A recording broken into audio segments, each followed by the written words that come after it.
I see my wife on the other side of the bar with her best friend. They are both wearing very pretty cocktail dresses and high heels. Having a good time, honey? It's time to make a decision.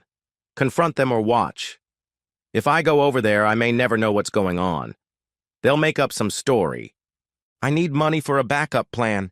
She's not going to have a good night tonight. I went to the ATM in the bar and withdrew $300. Now I needed to find some helpers. There were two guys standing next to me at the bar. They were worth a try. How the hell did I get myself into this? 3 hours ago, I was looking forward to a nice evening alone, junk food, and an action movie. And now I was on the verge of becoming another divorced man. Friday, 7 p.m. What are you and Alexa doing tonight? Probably dinner, then a movie. Damn, I gotta go, babe. After Brandy went upstairs, I heard a crack outside. It sounded like a tree branch had broken. It was windy today, so branches often fell from our old tree. I looked outside and saw one on the ground. I also noticed that Brandy's light was on. I grabbed my keys and walked out to the driveway. When I got into her CRV, I noticed several boxes on the passenger seat. I picked one up and opened the lid as it wasn't sealed. More damn face cream. The second box contained a silk red dress. The third box contained another dress. She always bought things and forgot to return them. I turned off the headlights and returned to the house. I sat down in the living room and browsed through the new movies that had come out on Prime.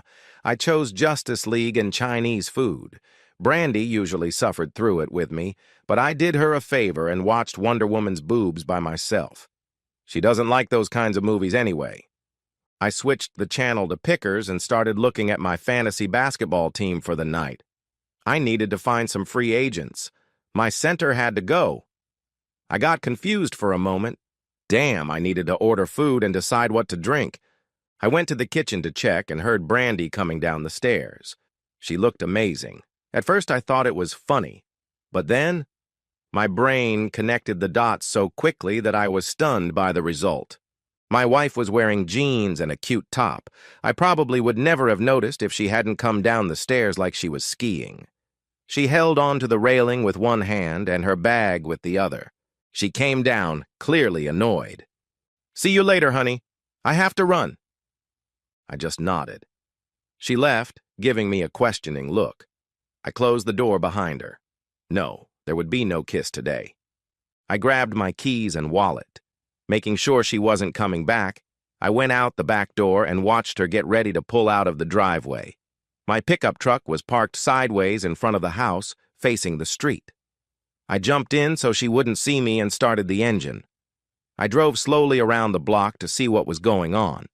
She was already about 4 houses away, so I drove out without turning on my headlights. When I was a block away from the house, I turned on my headlights. It looked like she was driving to Alex's house. We got there around 8:15. I parked 3 houses away and just sat there, not moving a muscle. Brandy got out with her purse, walked to the passenger door, and took the box. Probably not damn face cream. I took a few pictures. They'll probably be terrible from that distance. Why did I even need pictures? I saw everything with my own eyes. I sat there for 45 minutes, waiting. My stomach was in knots, and I prayed to God that I was wrong. I started thinking about their last dinner and the movie they went to see. That night, Brandy came home drunk and horny. Things weren't going well. Damn it, Alexa. I thought she was my friend, too. Damn it. Just last month, I drove her to and from an outpatient procedure. It all came together in that brief moment when Brandy came down the stairs. The bachelorette party, her distraction all week, her excitement tonight, the broken branch, the ceiling light, the bags, the red dress. She never wears high heels with jeans. Never. And those were her favorite shoes. I had 5 seconds. They both left the apartment in their dresses. I hated being right. She was a sneaky bitch. She hid the dress in the car. I took a few pictures as they got into Brandy's CRV. They headed downtown, and it took another 20 minutes to get to the parking lot. I let them go ahead and double-parked on the street. I turned on the alarm and turned off the headlights. After about 5 minutes, they pulled out of the parking lot and started to drive away from me. I was lucky. I let them go and slowly followed them in my pickup truck. It was already 9:30 p.m. They missed the last show. Fucking bitches. They went into a bar a few buildings away from the parking lot. I turned around and drove into the same parking lot. I found a spot one level above where the CRV was parked and parked there. I went down to the lower level and opened her car. I didn't find anything unusual in the car, just a strong smell of perfume. She wasn't wearing any perfume when she left. Wait! Her engagement ring was on the floor. That bitch! I grabbed it. I opened the hood and got out to disconnect a couple of wires so the car wouldn't start. I left the car open and headed for the bar. Let her believe someone stole the ring. When I entered the bar, I headed as quickly as possible to a corner where I could blend in with my surroundings. My heart was beating so fast from the adrenaline. There! In the booth against the back wall, I saw a flash of Brandy's red dress. The bar was already pretty crowded. In an hour, I was sure it would be packed. I approached the bar where I could blend in with the crowd. Friday, 10:05 p.m. Hey, man, got a coin to throw in? Sure, here you go, bro. Thanks. What are you throwing it in for? Heads. I'll ruin my wife's evening. She was going to go to the movies in jeans. There might be a little problem. 2 guys are probably coming over. I believe I'm ready. Heads. I'll watch and ruin her evening in another way. That way I'll find out the truth. Girls lie like a horse when I talk to them. Damn. You're in a tough spot, bro. I gotta say, I like the first option. We've got your back. My name is Norberto. This is my buddy Cameron. Norberto looked like a smaller version of Rock. He was my height, but muscular. Hi, guys. I'm Jeff. I got the coin ready. Let's do this. I tossed the coin and it landed tails up. Guys want $100 each? Norberto answered for both of them. It's going to be an interesting evening. No hard feelings. What do we need to do? Who wants to start, Norberto? You'll scare her. Go up to her and say something like, I've seen you somewhere before. Yes, I work with Jeff, your husband, right? She'll be shocked. Maybe look at her disapprovingly. Sorry, I didn't know you weren't together. You're not wearing a wedding ring and you're dressed like a woman of easy virtue. Then when you go to the restroom, pretend to write a text message. That's it? Yes. I wish I could record it. Cam can do that. Cam nodded. Sure, man. Okay. We'll wait 5 to 10 minutes. Cam will walk over and just sit down at their table, say, I've never done this before. How much for the 2 of you for 2 hours? They'll be upset when they realize what's going on. You can improvise. Hey, girls, just sex. I need to buy condoms. Make it look real.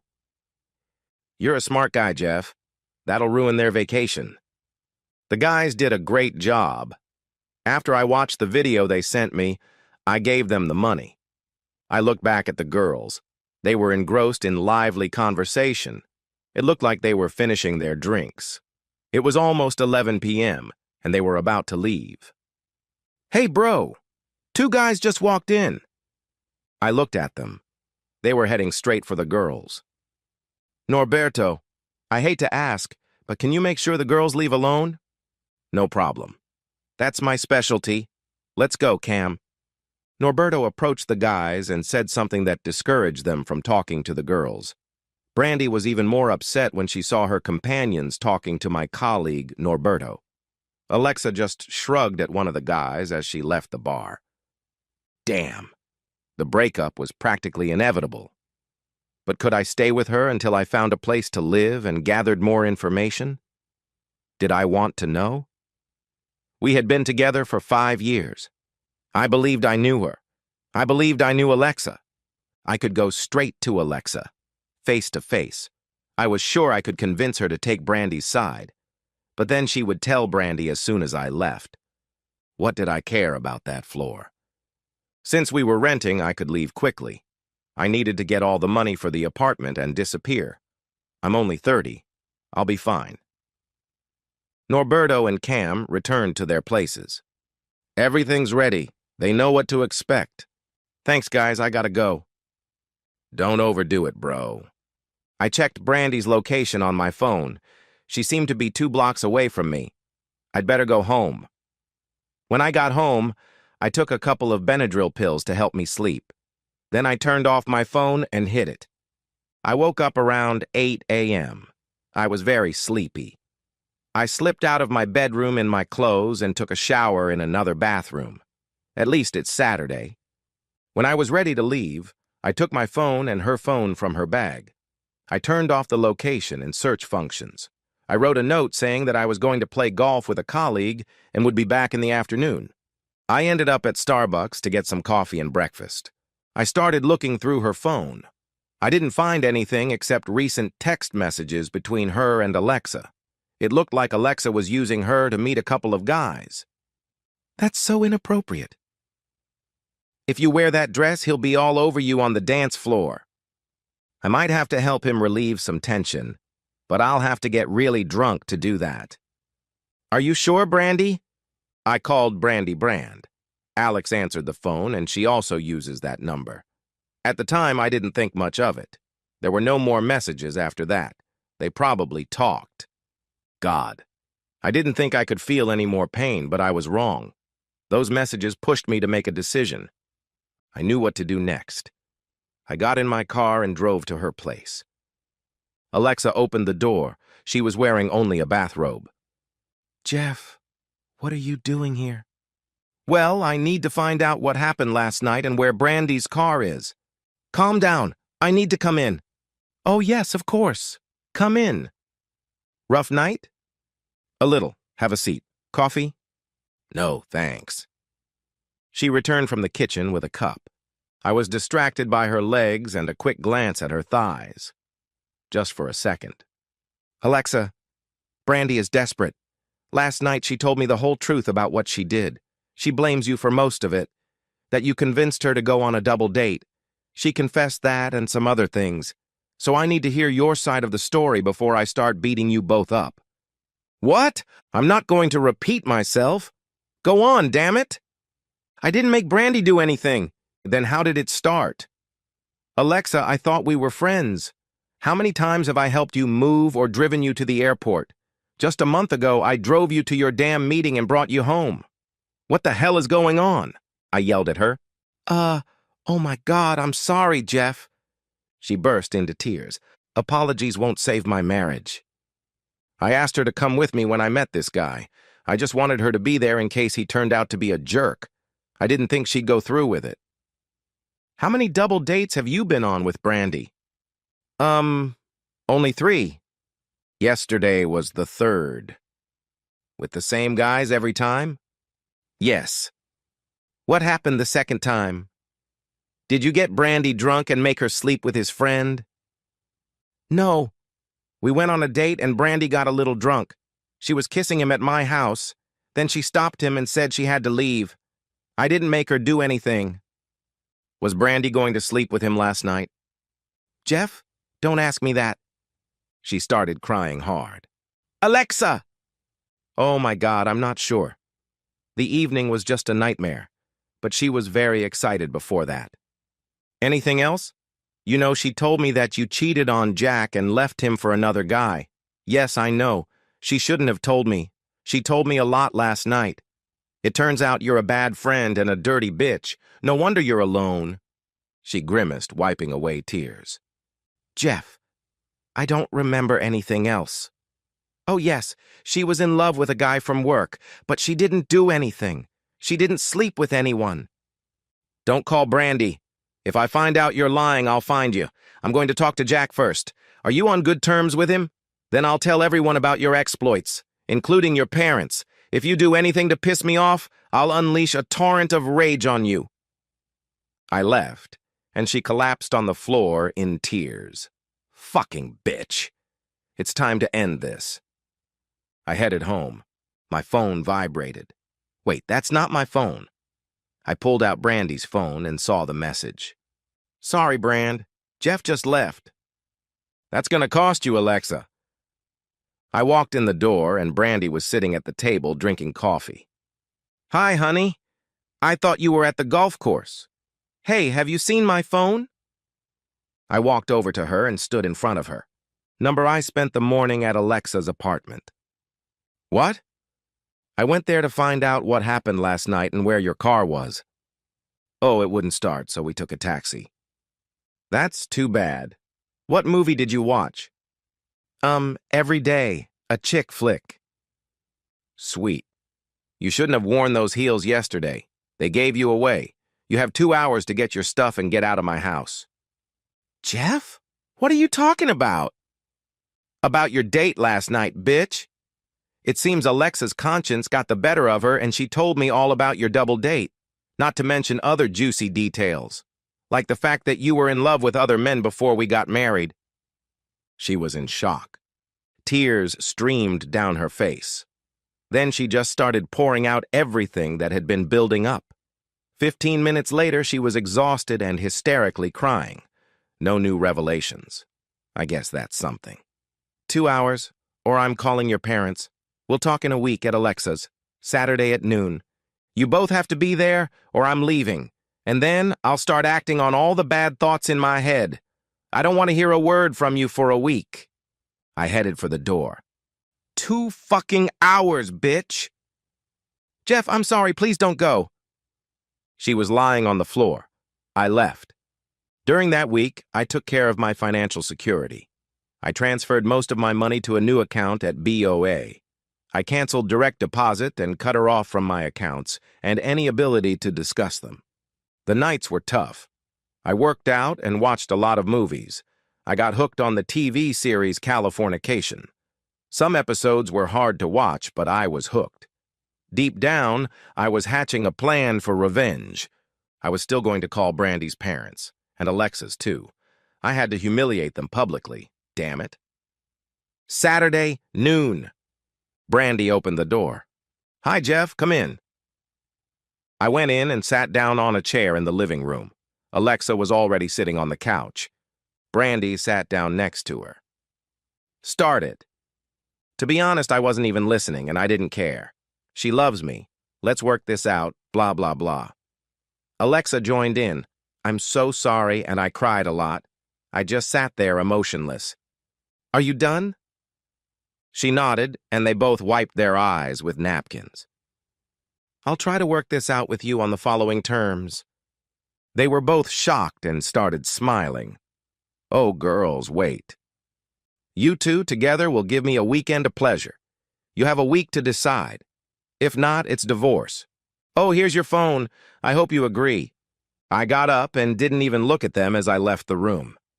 30 minutes later, I was home, sitting at the bar, just believing. What the hell was I going to do if they agreed? What if they didn't? What had I gotten myself into? God. I finally fell asleep and woke up when it was already dark. My phone vibrated. I had a message. It was from Brandy. Yes. Damn, really? I replied without thinking. 2 weeks. Be ready. I started to worry that everything could go wrong. They could say I raped them. Damn. I took out my phone and sent the message. A few minutes later, I got a reply. Whatever you need, bro. Sounds interesting. That same evening, I sent the girls a group message. I decided to send one message every evening until the weekend when we were all going to meet up. Brandy, can't wait to see you. Me too, Alex. Me too, Brandy. I was an idiot. I almost said something about marrying Alex and having 2 wives. If I had gone too far, they would have backed out. I really wanted them to do it, 2 weeks later. I was sitting on a king-size bed believing I was going to have the weekend of my life. The hotel had nice rooms, and I really liked the large shower and jacuzzi. Was this really going to happen? I was so ready. I brought a lot of wine and some weed for the girls. The camera and the guys were in place. Am I really going to try to make things work after everything that's happened? Maybe. I'm really excited about the thought of pleasing Alex. Brandy is pretty but skinny. She has very small breasts. Knock, knock, knock.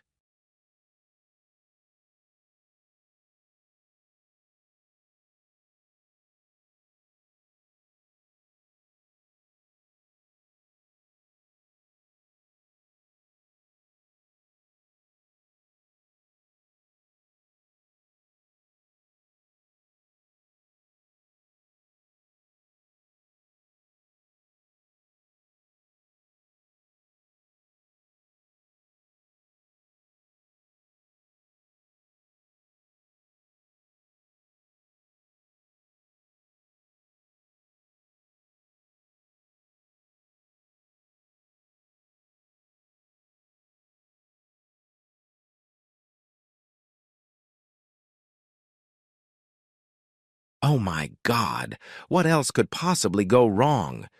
The worst period of my life seems to have no end. Surely things can't be this bad. There has to be a turning point somewhere. Work has become a daily struggle for survival, and the person I trusted most is causing me the most grief. I guess I should explain how it all started. I, Jim Anderson, met my wife Kate on my first day at Chasem Engineering. I was 18 years old and nervous about starting work a few weeks after graduating high school. Accelerated program.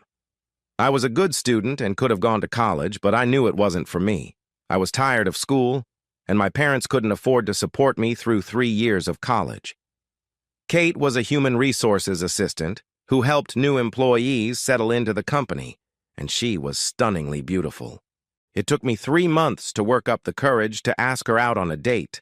I was sure she would turn me down, and all I could think about was how gently she would do it. But she didn't turn me down. She agreed and asked where we wanted to go. I was so sure she would turn me down that I hadn't even thought about where we would go. 20 years have passed, and amazingly, we are both still working at the same company and have been happily married for 18 years. I head up the project management team, and Kate has had a meteoric career and is now the human resources director at a large machine manufacturing plant. Everything was perfect. We had 2 wonderful children, Amy, 16, and Jack, 14, who were doing well in school. We had a beautiful home and a comfortable lifestyle. John Newcomb had been my best friend since elementary school. In high school, we became friends with Rob Turner, and a few years later, Rob's younger brother Paul joined us. Paul was the only single guy in our group. Everyone else was married, and our wives were close, having known each other for many years. Paul was more focused on his career than the rest of us. I recommended him to our company and was very happy when he was hired as director of operations. It was a very well-paid job, and we celebrated the occasion. Paul said he was surprised to get the job, as Old Man Chisholm had been very strict with him during the interview. 6 months later, the 4 of us were having a beer on Friday night when I mentioned that Kate had been acting strange and distracted lately. I brought it up because I believed that the other wives might have said something to my friends, especially if it was related to her health. No one said anything. Everyone was concerned and agreed that it was very unusual for Kate. I admitted that I had had thoughts about her cheating. The guys didn't believe it could be true, but they asked what had made me think that. It was hard to explain other than that something was off. Paul hadn't said anything before, but suddenly he started defending my wife fiercely, saying that he worked with Kate and she would never look at another man. Moreover, I was a complete idiot if I believed she was capable of such a thing. It was almost a tirade. I thought it was very strange. Paul was defending her too fiercely. When I looked around, I wasn't the only one who was surprised.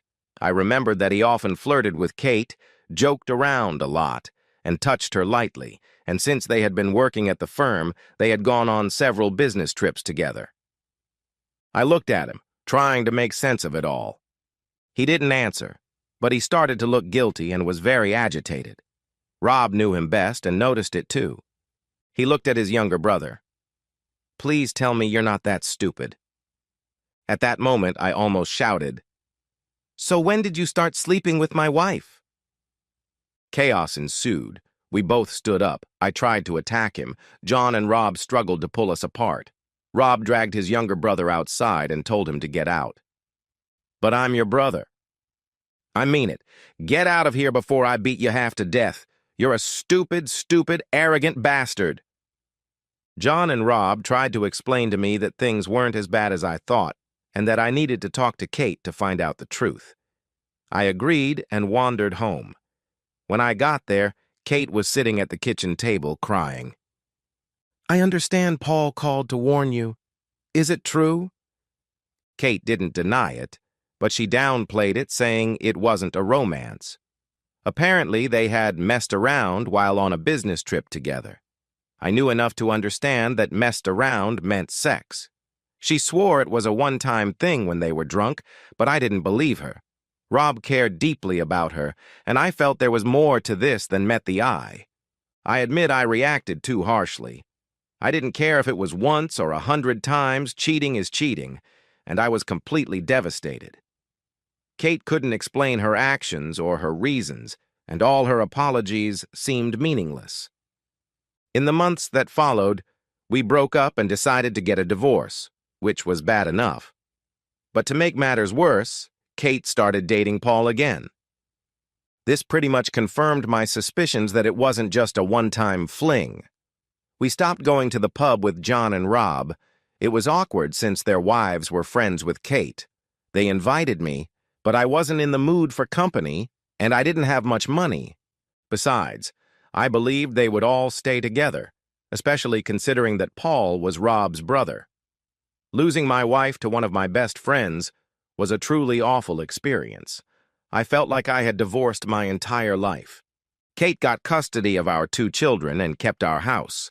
I knew Paul was spending time there, but despite that, I continued to pay half the mortgage and child support. All I could afford was a small, run-down apartment in a bad part of town. It was bad for the kids. They didn't want to stay with me and wanted to spend time with their friends, who all lived near our old house. At first, I would take them for the whole day, spending all my savings on trips that we had all loved and taken regularly since they were little. Then scheduling conflicts began. They would go into town with Kate and Paul, then on a school trip, then stay with friends. The list of excuses was endless. In the end, I hardly saw them for the last 2 months and missed them terribly. If it weren't for their sports, I probably would have lost touch with them completely. I always went to their sporting events and coached them both in soccer. Kate never went, preferring to spend time on herself, but now she and Paul went to everything.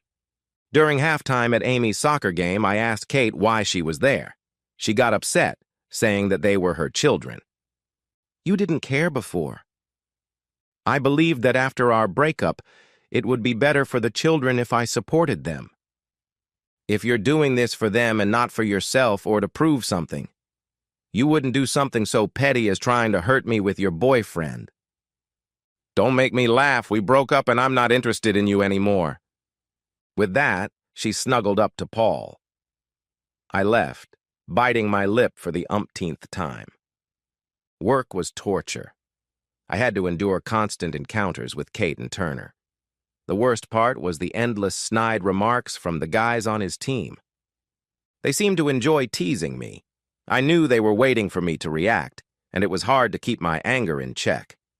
Fortunately, my team saved me, especially a new employee named Josh. He was a former military man in his early 20s who had lost both his legs. He didn't explain what had happened to him, so I didn't ask. Depending on the severity of the pain, he used prosthetic legs or shorter versions that he called shorties. He was very reserved and quiet, mostly keeping to himself, but when it came to logistics, he was a true Jedi master. I've never known anyone who could remember so much information and respond so effectively to complex changes. Once, I was surprised when he quietly asked me how I was coping with all the crap. I tried to tell him about my problems and misfortunes, but immediately felt stupid considering everything he had been through. He looked at me with a serious expression and said, "It all comes down to a simple choice. Get busy living or get busy dying." Is that what they taught you in the Army? He started laughing uncontrollably. No, that's too deep. I stole that quote from the Shawshank Redemption. In the British infantry, it would be, "Just do your job, idiot." I laughed with him, realizing I hadn't laughed like that in months. Finally, I saw the light at the end of the tunnel when Marie, the company accountant, asked me out on a date. I wasn't even thinking about dating, and she caught me off guard. I had known her for several years and knew she was divorced. She was a wonderful person. We went on a few dates before Kate found out. I heard rumors that Kate had called her a slut, but I couldn't prove anything. Marie came over to meet the kids, but they behaved terribly. First, they ignored her, then they repeated their mother's opinion of her. I was shocked by their behavior and told them so. Marie was very gentle and very upset. But despite my apologies, she insisted on leaving. I told the children to go home to their mother, and I struggled to contain my anger. I called Marie many times, and when she finally answered, she explained that she didn't want to cause problems in my family and that it was better to end the relationship now than later. I was completely stunned. I believed that it was over, no matter how hard I tried to do the right thing. I was knocked off my feet. I could have given up. But then I remembered Josh's words. I was trying to find something positive in my life when Amy told me that Paul had promised to buy her a car and driving lessons for her 17th birthday. I was furious, but I told her we needed to discuss it with her mom first. Amy stormed out again. I called Kate and asked how my 16-year-old daughter was going to buy a car without telling me. You know I wanted to teach the kids to drive, and I definitely don't want her to have a car yet. Why not? It's sweet of Paul. Don't be upset just because you can't afford it. So, you'll be happy when she's driving around with her friends to parties? Do you have any idea how many accidents happen with kids that age? I wanted to teach Amy to drive gradually. Just let her use our cars until she's older and we can trust her. Oh, well, I didn't think of that. I guess that would be scary. Since when do I not have a say in decisions about the kids in favor of your boyfriend? I'm their guardian? That's not true. We're both guardians. You just have custody. Soon you'll be telling me that bastard wants to adopt them. Don't make me laugh. I agree we should have asked you first. I'll tell her we're not going to do it. Great. So I'm the villain again who deprived her of buying a car, and Paul is the hero. Are you two deliberately trying to drive a wedge between me and Amy? Or is this just your talent? Of course not. Paul is just trying to support you and get closer to the kids. Tell him to back off. He has you and apparently my kids. But I'm their father. I have a right to be involved in these decisions. I'm sorry, okay? Those words didn't match her contemptuous tone. How many times are you going to apologize for your selfish decisions? Try changing your behavior. Believe in someone other than yourself. You and Turner are definitely meant for each other. You're like two halves of a whole. What is that supposed to mean? You sound jealous, Jim. You're the one who dumped me, remember? If it weren't for you, we'd still be making these decisions together. You ruined everything. There's no point in talking about it again. We have to do what's best for the kids. I don't want them to be spoiled. They need to earn a living and be independent. Amy can get a part-time job if she wants to save up for a car, and we'll help her, instead of just handing her everything on a silver platter. I was angry at Kate for her remark about not being able to afford to help. That was because I was still paying the mortgage and child support. It was especially infuriating considering that Turner seemed to be spending a lot of time there. Trying to reason with Kate was like banging my head against a wall over and over with the same result. I gathered all my money and decided I could afford it. I called Kate to make sure the kids would be there on Friday so I could pick them up for the weekend. What a surprise. They had planned a trip and forgotten to tell me. I had to threaten her with legal action before she agreed that I could come over on Friday to see them before they left on Saturday afternoon. I stood in our old kitchen, remembering the happy days when the kids sat at the table and Kate stood at the counter, just like she used to. I suggested the vacation we had been planning as a family for years, a trip through Europe in the summer. Amy wanted to see as many European capitals as possible, and Jack wanted to go rock climbing on a Via Ferrata and do extreme sports in the Alps. It wouldn't be cheap, but I was willing to spend everything I had and borrow the rest. The kids were thrilled and started discussing all the places we could visit. Finally, a positive response. They reacted just as I had hoped. I noticed that Kate was looking at me thoughtfully. This was supposed to be our family vacation, Jim. We planned it together. Well, now we can't go together, and this is probably our last chance before Amy goes on vacation with her friends. At that moment, Paul walked into the kitchen like a boss. Jack excitedly told him about the trip. Paul nodded and said it sounded great, then added, "I'm sure we can take a vacation another time." All three turned to him at once and asked, "What vacation?" "Well, I was thinking about a summer trip across the United States. You can choose the route, but it could include Disney, then a flight to the West Coast, Los Angeles, and the Pacific Coast Highway. Amy interrupted him. Oh my gosh, that would be an amazing trip. Can we stop in New York? Why not? We could stay there for a few days to break up the flight back to England. Jack immediately bombarded him with questions about Universal Studios and whether they could visit Busch Gardens or Six Flags, as he loved all the extreme rides. At that moment, I had never hated a person so much. He knew he had me in his power. I couldn't insist on a less exciting trip when they were so excited. I got up and left the kitchen, wondering if anyone had noticed my absence. I had only just reached the car door when Kate caught up with me. Jim, I'm so sorry your trip was canceled. Answer me honestly, Kate. Is this the first you've heard of this trip? Yes, I believed Paul hadn't had time to tell us. I'm so sorry it doesn't fit in with your plans. God, Kate, you're not that stupid. He just made it up on the spot, and I can guarantee you nothing has been booked. He's taking my kids away, and you're helping him. What did I do to deserve this? I'm sure it's just an innocent coincidence. Finally, I plucked up the courage.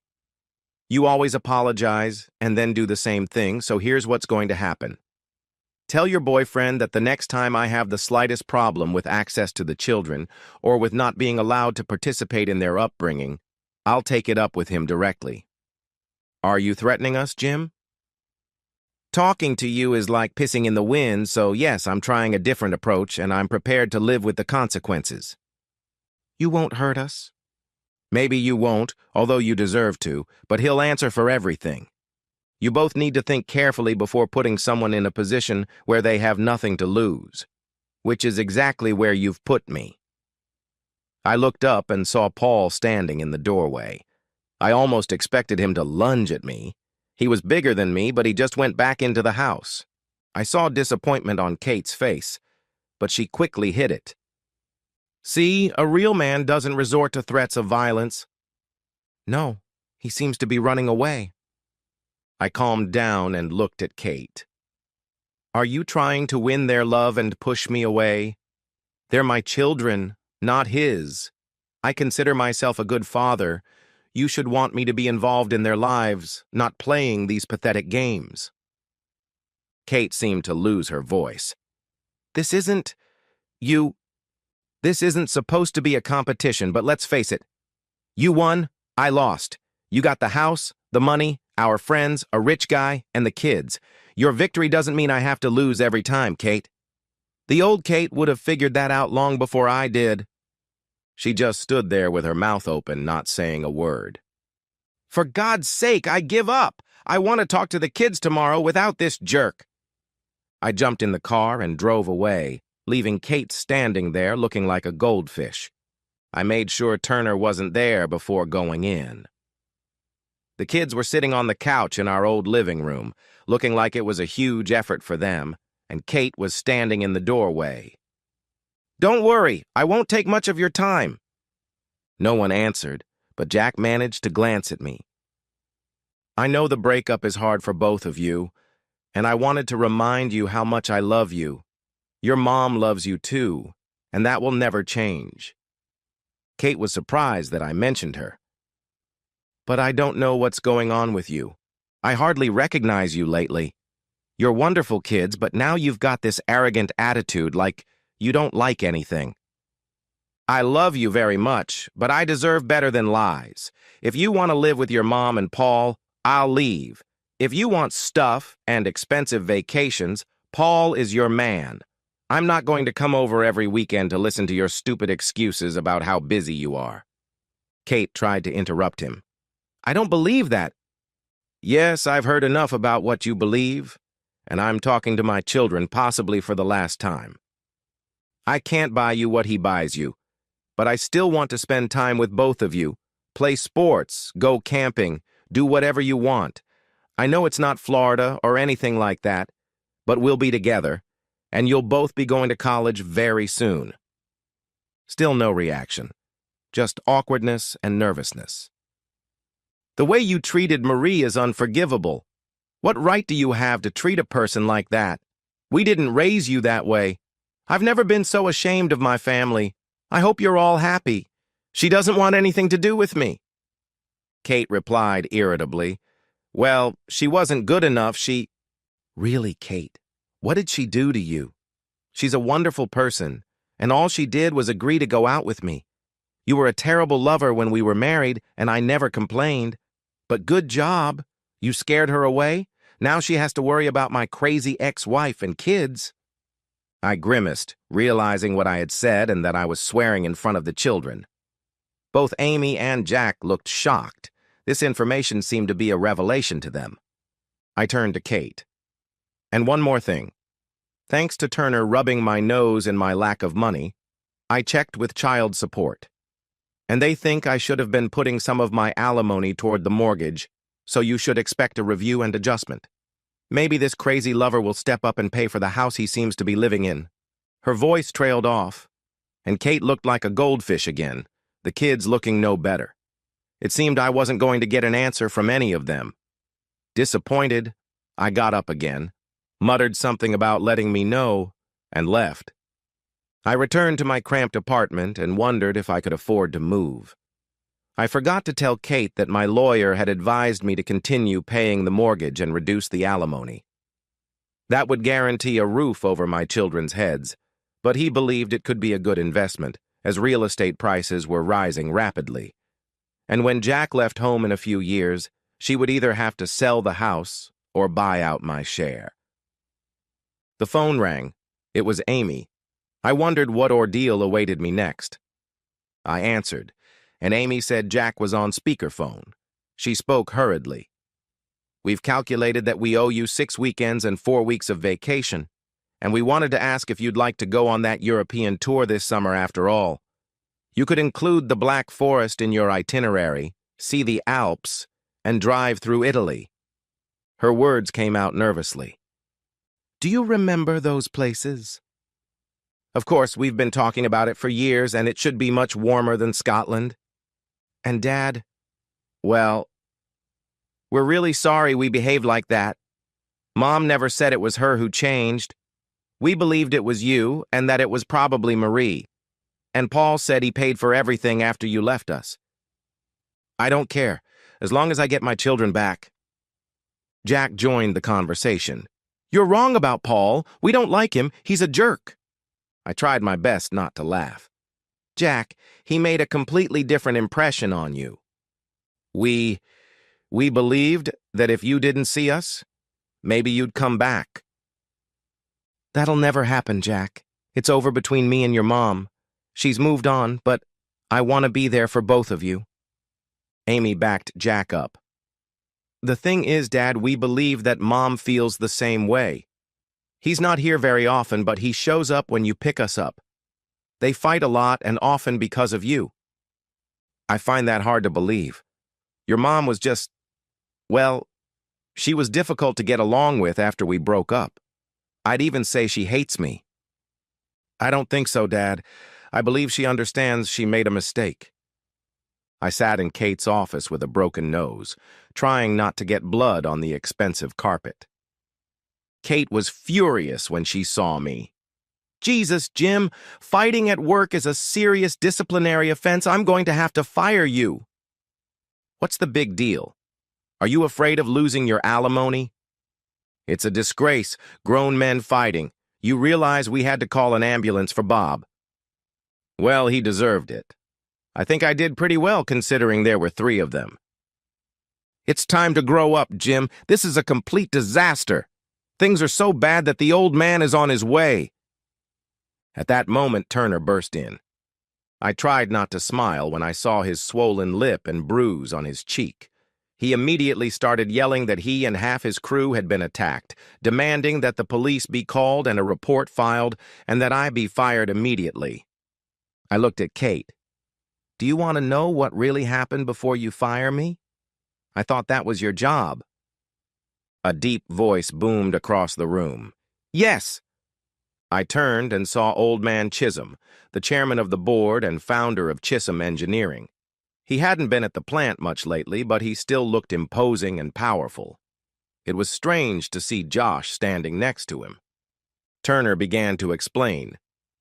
It was an unprovoked attack on me and two of my employees in the cafeteria. An unprovoked attack by one man on three seems a little strange, don't you think? Was that the case, Jim? Well, I guess I hit him first. But when I saw there were more of them, I didn't wait. I believed that Chisholm was struggling to suppress a smile. Kate continued. We have no choice, Jim. We have to fire you and call the police. You threatened Paul. I heard it myself. Nothing can justify an assault. Aren't you going to ask what provoked it? I assume it's because you're jealous of my relationship with Paul. No, it's months of harassment from him and the guys in his department. Paul almost choked. That's complete nonsense and a pathetic excuse. Then Josh said, I can confirm that everything Jim said is true. Paul looked at him contemptuously. Who the hell are you? If you know what's good for you, stay out of other people's business. Chisholm replied, Josh is my grandson, and I believe him, not someone like you. I recovered from my surprise, took out my phone, rewound the recording, and pressed play. Hey, cuckold, our boss is late for work today, probably having fun with your mistress. Everyone in the room felt uncomfortable. I noticed Kate looking at Turner. I rewound the recording. You know she slept with him for months before your divorce. Did you know about that? Are you one of those cuckolds who likes to watch his wife being pleasured? Kate blushed, and Turner shouted, That's complete nonsense! I rewound the tape again, and the next voice belonged to Turner. It's a shame you were so often late for work, Jim, and didn't get the manager's job. I looked at Kate. Don't you know I've never been late for work in all the time we've been working here? He blocked my access and told me to leave because it would happen every time. I rewound the recording to the moment in the cafeteria and heard Bob Marsden's voice. Paul says she's great in bed and up for anything. Once he corrupts her, we'll have a little party with all the guys, maybe even bring your cute daughter. Then there were sounds of a fight, and the recording cut off. I was responding to your last comment. You're still the mother of my children, and I mentioned Amy. Kate glared at Turner, who was fidgeting nervously. I didn't know that idiot Bob was going to say that. He just wanted to tease him. Old man Chisholm said, Officially, everyone involved in the case is suspended from work, pending the completion of the investigation and disciplinary proceedings. Unofficially, Turner, get out of my building and take your friends with you. Anyone who calls the police will never work in this industry again. You've been living on borrowed time, and it was the worst decision of my life. Don't even think about contacting me, you'll regret it. He nodded to the security guard at the door, who came in and escorted Turner out. Chisholm turned to me. Considering the circumstances, I'd say you handled it well, but you should have come to me. Go home, Jim, and clean yourself up. Kate, we need to talk. I can't believe that kind of behavior went unnoticed, even with your position in this company. As Director of Human Resources, you should have known what was going on. Tears streamed down Kate's cheeks. You know that's not true, Jim. It wasn't several months, it was once, and I regretted it as soon as it happened. I left Josh, thanked him for his support and advice, and offered to grab a pint. I'd love to, but I have a hike with my regiment on Sunday. I usually go to the mountains to get some peace and quiet, but I've been roped into some official business. No problem. Another time. Who's that old man? Your grandfather. I didn't want to talk about it and use it to my advantage. I wanted to tell him about your problems, but I decided you should find your own solution, and I'll help you later. After all, whoever bleeds for me today is my brother. I laughed. Now I know that's an old army saying if you count Shakespeare and Henry V. Josh smiled. Yeah, it's from Band of Brothers. They used it in officer training. For everyone else, it was a bit highbrow. Kate came to my apartment that evening, and I reluctantly let her in and asked what had happened with Chisholm. He confirmed that Paul and the two who participated in the fight will be fired. The other employees admitted that you harassed them and said that Paul incited them. I was reprimanded and given a final written warning. Are they going to report the fight to the police? No, the guys admitted they harassed you and want to keep it quiet. They claim it was just a misunderstanding that got out of hand. Did you talk to Turner? Did you ask him why he did it? He wanted to get rid of you because he believed I still loved you. He said the conversation was meant to provoke you and get you fired. But you didn't take the bait, you just ignored them. Is he crazy? You can't cheat, lie, and treat someone like shit if you love them. You treated me like shit for months. I'd even say you enjoyed hurting me. None of this was supposed to happen. It was a mistake. You weren't supposed to find out, and you weren't supposed to leave me. Everything went wrong. I believed that if you missed the kids and your life became unbearable, you would give me another chance. But that didn't happen. Paul wanted to make you jealous more than anything else in the world. I don't have any real feelings for him. So you acted like a bitch because you wanted me back, seriously.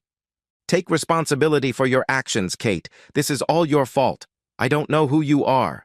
The woman I married would never have done this. She was kind and caring. Where did she go? I ruined everything when I realized you weren't coming back, and with the divorce, I decided I had to see it through. The children, our friends, and my family wouldn't believe what I had done. John and Rob refused to be in the same room with us, and I didn't see their wives and children for months.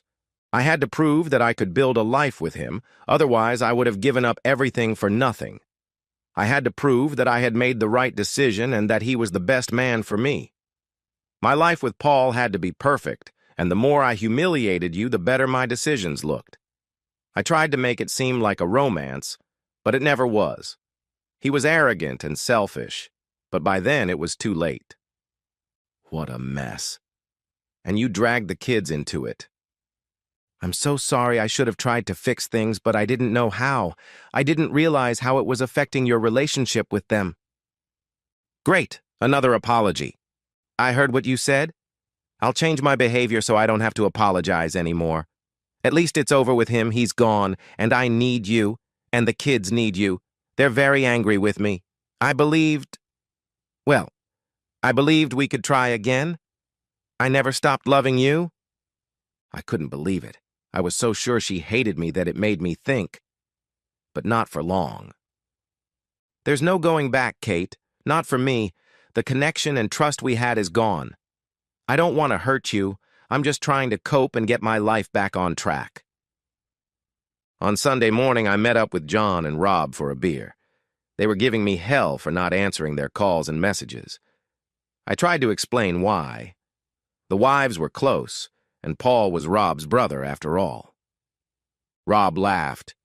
He's not my brother. I haven't spoken to that bastard since that night in the pub, and thank God for that, otherwise I would have smashed his head in. John explained that at first, the wives didn't see Kate very often, but now they were talking again, and Kate said she was sorry about everything. She believed that if she hadn't started seeing Paul again and had behaved more sensibly, we could have been together. I wasn't sure about that, but I was sure it was good to talk to my friends again. We started discussing other events in our lives when I happened to glance at the TV screen. There, in full Royal Rifleman's uniform, Josh was laying a wreath at a memorial in front of the royal family and the great and good people of the country. He had numerous medals hanging from his chest.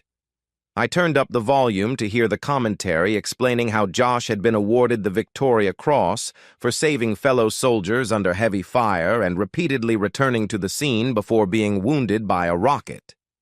The story then moved on to describe his struggle to recover. I was shocked. I had no idea what Josh and the others had been through. My problems were nothing compared to that. In fact, contrary to what people said, once Kate stopped acting like a bitch, life was pretty good.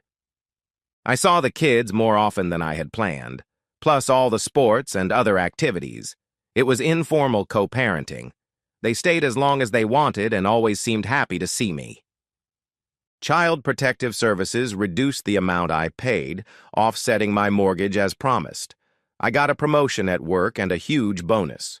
Chizam said he wanted to avoid prosecution or allegations of wrongful termination. I returned to my old hobbies and planned to travel more. I was stunned when Marie showed up at my new cottage with a patio. We hadn't spoken in months, and I didn't believe she knew where I lived. I invited her in, hesitating a little. "I'm here at the request of Amy and Jack, Jim. They apologized and explained everything. Amy said you had no one." "How did they get your number?" "I suspect Kate gave them my number. I called her and she confirmed what the kids said and said she understood that you both needed to move on." Everything was becoming unreal.